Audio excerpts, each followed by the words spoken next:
எனக்கு ஒரு மாதிரி இருக்குது. நான் பாத்ரூம் போயிட்டு முகம் கழுவிட்டு வந்துடுறேன். இந்தா.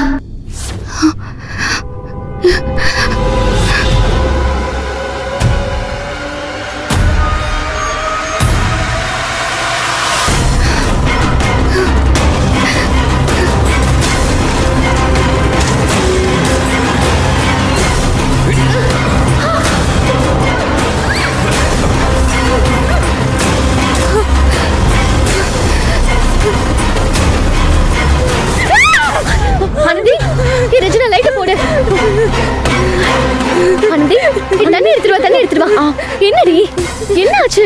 ஏதாவது கெட்ட கனவு கண்டியா? ஆனந்தி இங்க. ஏய் பொறுமையா குடிடி.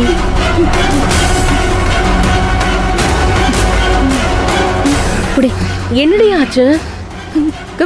கம்பெனியோட வெள்ளி விழா நடத்தினாங்கல்ல? ஆமா. அப்பதே முதல் முறையா எனக்கு மயக்கம் வந்துச்சு. என்னை யாரோ தண்ணியில வச்சு முக்கி ஐயோ என்னைய கொல்ல பார்த்தாங்க. என்னடி சொல்ற? கொல்ல பார்த்தாங்களா? ஆமா காயத்ரி. எனக்கு இப்பதே நல்ல ஞாபகத்துக்கு வருது. ஆனா அதுக்கு பிறகு என்ன நடந்துச்சுன்னே தெரியல. ரொம்ப நேரம் கழிச்சுதான் கண்ணு முழிச்ச. அப்போ ஒரு இடத்துல நான் விழுந்து கிடந்தேன்.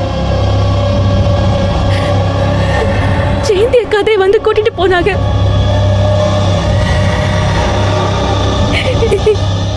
ஹே ஆனந்தி, எனக்கு நல்ல ஞாபகம் இருக்கு. நீ என்னைக்கு அந்த சில்வர் ஜூப்ளி ஃபங்க்ஷனுக்கு போயிட்டு வந்தியோ அன்னில இருந்துதான் உனக்கு உடம்பு சரியில்லாமலே போச்சு. மறுநாள் காலையில உனக்கு பயங்கரமா ஜுரம் அடிச்சுதேடி. காலை கீழே வச்சு உன்னால நடக்க கூட முடியல.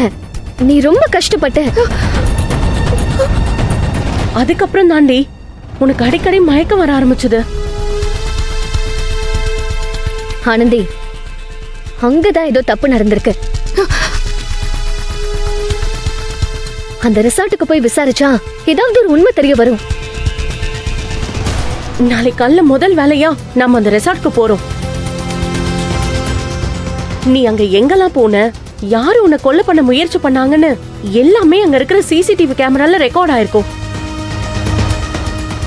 அத பார்த்தா யாரு உன் வாழ்க்கையை அழிக்க ட்ரை பண்ணதுன்னு கண்டுபிடிச்சிடலாம்.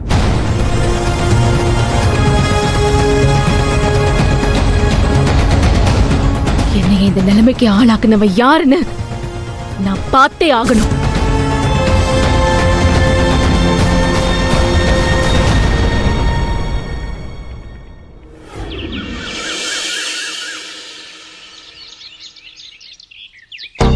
நான் அந்த தப்பு பண்ணிருக்க கூடாது. நான் அந்த தப்பு பண்ணிருக்க கூடாது. நான் அந்த தப்பு பண்ணிருக்க கூடாது. நான் பண்ணிருக்க கூடாது. மித்ரா, நான் அந்த தப்பு பண்ணிருக்க கூடாது. காஃபி குடி.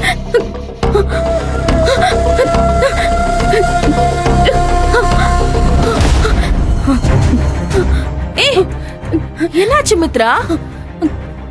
நேத்துல இருந்து கோவமாவே இருக்க. உள்ளுக்குள்ளே ஏதோ முணுமுணுத்துக்கிற.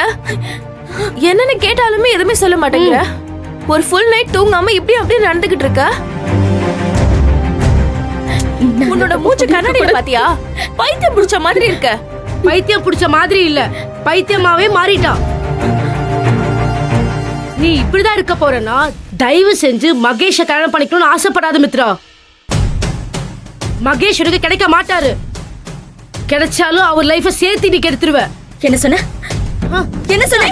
என்ன சொன்ன? ப்ளீஸ் மித்ரா. என்ன சொன்ன? என்னடி சொன்ன? விடு மித்ரா. மித்ரா சொல்லு. விடு. அவன் இப்படி இருக்கேன்னு தான் சொன்னா. ஏன் மித்ரா? இனிமே மகேஷ் எனக்கு கிடைக்க மாட்டான்னு யாராவது சொன்னீங்க, நான் என்ன பண்ணுவேன்னு எனக்கே தெரியாது. உங்க ரெண்டு பேரையும் அப்படியே கொன்னுடுவேன்.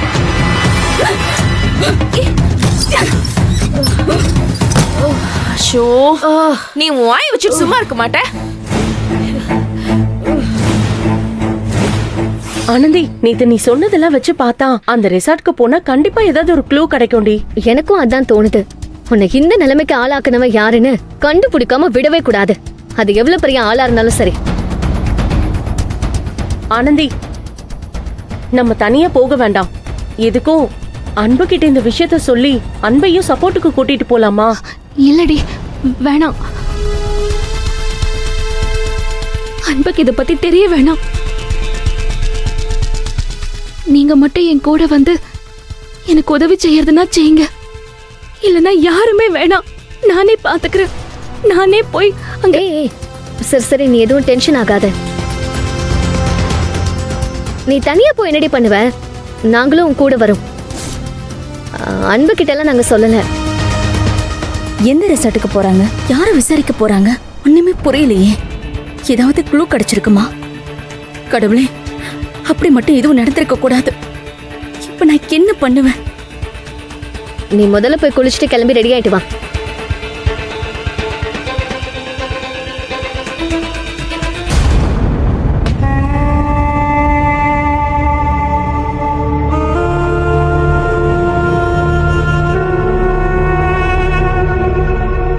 இவங்க எங்க போனாலும் அவங்க பின்னாடியே போய் மகேஷ்க்கு எதிராக என்ன க்ளூ கிடைச்சாலும் அதை கிடைக்க விடாம செய்யணும்.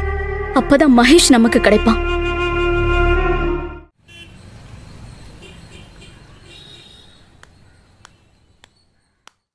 மகேஷ், ஜஸ்ட் a minute மாம். உன் அப்பாவும் நீயும் ஒரே மாதிரி தான் இருக்கீங்க. போனை வை, உன்கிட்ட கொஞ்சம் பேசணும். ஓகே. எஸ் மாம். இந்த வேலையெல்லாம் கொஞ்ச நாளைக்கு ஓரமா வச்சுட்டு நீ ட்ரிப்பு போவல்ல, அந்த மாதிரி எங்கேயாவது போயிட்டு வரியா? மாம், எனக்கு ஒன்றும் இல்லை மாம். நான் ரொம்ப நல்லாவே இருக்கேன். என்னை ஏதோ பேஷண்ட் மாதிரி ட்ரீட் பண்ணாதீங்க ப்ளீஸ். நான் அதுக்காக சொல்லலடா. ஒர்க்குன்னு உன்னை ப்ரெஷர்ல வச்சிருக்கிறதுக்காக சொன்னேன். தனியா போக யோசனையா இருந்தா நம்ம மித்ரா இருக்கால, அவளையும் கூட கூட்டிட்டு போ.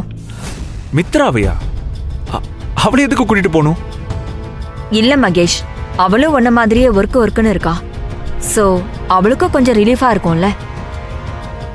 ஒன்னா டிராவல் பண்ணும்போது உங்களுக்குள்ள ஒரு அண்டர்ஸ்டாண்டிங் வரும்ல. மாம், இது ஏதோ அவளுக்காக நான் ட்ரிப் போகணும்னு சொல்ற மாதிரி இருக்கு. இல்ல மகேஷ். என்னாச்சு உங்களுக்கு? மகேஷ், கிளைண்ட் மீட்டிங் இருக்கு, நீ என் கூட வா. கிளைண்ட் மீட்டிங்கா? யா. நீங்க தான் இருக்கீங்களே டேட், அப்புறம் நான் எதுக்கு? நீங்க பாத்துக்கோங்க டேட், நான் ஆபீஸ் போறேன். சி மகேஷ், நான் இருக்கேன்னா கடைசி வரைக்கும் நானே எல்லாத்தையும் பார்த்துக்கிட்டு இருக்க முடியாது. பிசினஸ்ங்கிறது சும்மா ஆபீஸை மேனேஜ் பண்றது மட்டும் இல்ல. பிசினஸ் அடுத்த லெவலுக்கு கொண்டு போகணும்னா பிசினஸோட எல்லா நுணுக்கமும் தெரிஞ்சிருக்கணும்.